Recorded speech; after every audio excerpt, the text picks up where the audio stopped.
जय सिया राम। स्वागत है आपका मेरे चैनल सिया राम में। आज की वीडियो बहुत खास होने वाली है। भक्तों, श्री कृष्ण जी कहते हैं कि मनुष्य इस धरती पर जन्म लेता है, उसी के साथ उसके ऊपर 3 ऋणों का भार चढ़ जाता है, जैसे देव ऋण, पितृ ऋण और ऋषि ऋण। पितृपक्ष में तर्पण क्यों देना चाहिए, क्या महत्वपूर्ण है? हमारे पितृ मृत्यु के पश्चात कहाँ रहते हैं, कहाँ जाते हैं? पितृपक्ष में भोजन कौवे, गाय और ब्राह्मण को क्यों दिया जाता है?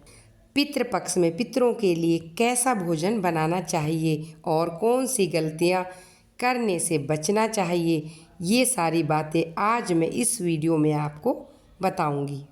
पृथ्वी के ऊपर 6 लोक, पितृलोक, स्वर्गलोक, जनलोक, महलोक, तपोलोक तथा ग्रहण लोक होते हैं और हमारी पृथ्वी इन सब के बीच में स्थित है, जिसे हम पृथ्वी लोक कहते हैं। मनुष्य जब देह त्याग कर जाता है और उसकी आत्मा को अपने पूर्व जन्म में किए गए कर्मों के अनुसार ही नए शरीर की प्राप्ति होती है, अथवा उसको अपने किए गए कर्मों के अनुसार ही स्वर्ग या नरक मिलता है और उसे एक नए शरीर की प्राप्ति हो जाती है। परंतु जब तक उनका निर्णय नहीं होता तो वह पितृ अथवा पूर्वज पूरे वर्ष पितृलोक में ही रहते हैं।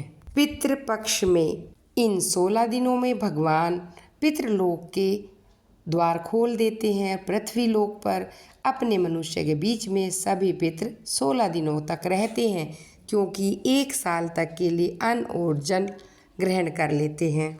जो लोग अपने पितरों को श्रद्धा से भोजन कराते हैं, दान दक्षिणा देते हैं, तो उनके पितृ प्रसन्न होकर उन्हें आशीर्वाद देकर जाते हैं और हमेशा ही उनके परिवार की तरक्की चाहते हैं। परंतु जो लोग अपने पितरों को जल तर्पण तथा भोजन इत्यादि नहीं देते, उनके पितृ उनसे नाराज होकर चले जाते हैं। ऐसे में उनको पितृदोष लग जाता है और अनेक प्रकार के रोग, दुख, संकट उनके परिवार में छा जाता है। इसलिए भक्तों, इन 16 दिनों में आप अपने पितरों का तर्पण अवश्य करें। भक्तों, आपको क्या पता है कि पितृ देवता का वाहन कौवा है, इसीलिए हम कौवे को खाना देते हैं पितृपक्ष में। कुत्ते को भी भोजन दिया जाता है, क्योंकि कुत्ता धर्मराज के दूत का कार्य करता है। गाय को भी भोजन देते हैं, क्योंकि गाय सबसे पूजनीय है।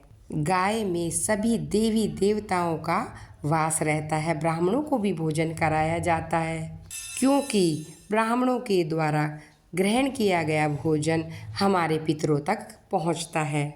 अगर व्यक्ति बहुत अधिक गरीब है, उसके पास कुछ भी नहीं है, तो वह उस दिन मंदिर में जाए और अपने पितरों का स्मरण करें।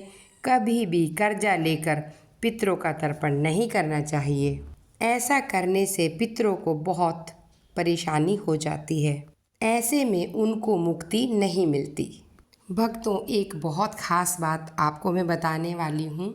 सफ़ेद मूंग दाल यानी कि धुली हुई मूंग और सफ़ेद उड़द यानी कि धुली हुई उड़द से आप कोई मीठा या नमकीन कुछ भी व्यंजन बनाएं, अपने पितरों को पितृपक्ष में अवश्य खिलाएं।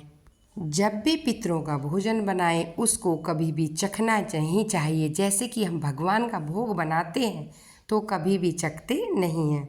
भोजन में लहसुन प्याज का इस्तेमाल कदापि ना करें।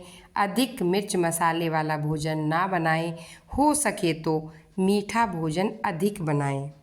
भक्तों, हम पितरों के लिए भोजन तो निकालते हैं, गाय को देते हैं, कुत्ते को देते हैं और कौवे को भी देते हैं, लेकिन कई बार हम भूल जाते हैं कि हमें जल भी साथ में देना चाहिए।